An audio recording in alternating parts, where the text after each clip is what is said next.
Nia Ramadhani rakit sendiri alat hisap sabu.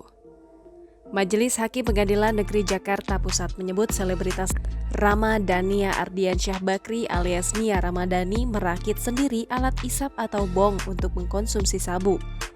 Hal itu terungkap dalam sidang putusan yang digelar di Pengadilan Negeri Jakarta Pusat Selasa 11 Januari 2022.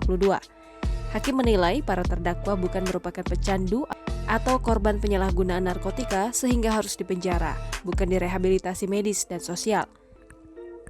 Dalam sidang ini terungkap bahwa Nia mengenal narkotika dari teman-temannya.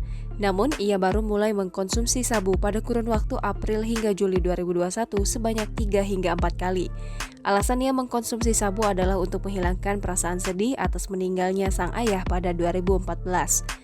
Sedangkan selama kurun waktu 2014 hingga 2021 tersebut, hakim menyebut Nia selalu menyembunyikan perasaan sedihnya tanpa bercerita kepada siapapun.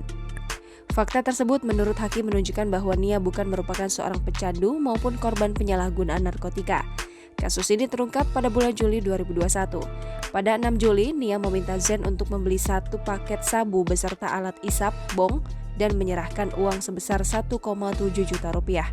Keesokan harinya, tepatnya pada pukul 3.00 waktu Indonesia Barat, Zen menyambangi Rio, seorang buron di kebun kacang untuk melakukan transaksi. Sekitar pukul 8.00 waktu Indonesia Barat, Zen kembali ke Pondok Pinang untuk menyerahkan paket sabu beserta alat isap yang dibeli seharga 1,7 juta tersebut. Nia, Ardi, dan Zen mengkonsumsi sabu secara bersama-sama. Mereka menggunakan sabu dengan cara sabu dimasukkan ke dalam pipet kaca, kemudian bagian bawah pipet tersebut dibakar. Setelah keluar asap, para terdakwa secara bergantian mengisap menggunakan bong.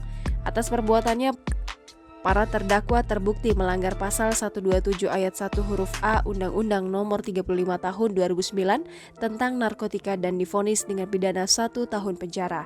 Vonis tersebut lebih berat daripada tuntutan jaksa penuntut umum yang ingin menghukum Nia dan kawan-kawan dengan rehabilitasi selama 12 bulan di Rumah Sakit Ketergantungan Obat Cibubur, Jakarta Timur.